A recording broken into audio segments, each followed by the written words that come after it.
Hi everyone, my name is Jen. I'm one of the interior designers at Shane Homes, and today we are at the Cascade in Vermilion Hill.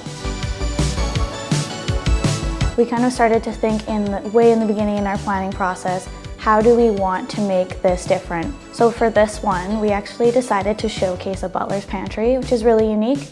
So in there you could have like your mixer or a coffee bar, or you could do all of your prep work in there, and just kind of becomes another flexible space, but you can add tons of storage with cabinetry, with shelving, and you can make it a really unique design feature with the finishes you choose as well. Yeah, I'm really happy with how the kitchen backsplash turned out. It just feels so big and bright and open. I love the different colors. I love the backsplash going to the ceiling as well.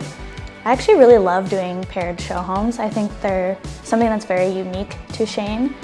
A lot of other builders have just packages, but with Shane, there's so much option to customize, whether that's your kitchen backsplash or adding paneling, or even the LVP that you pick for your flooring. I think it's just a really unique way to show people how they can make their house their home and how they can make it unique to them and their lifestyle. So come check out Vermilion Hill.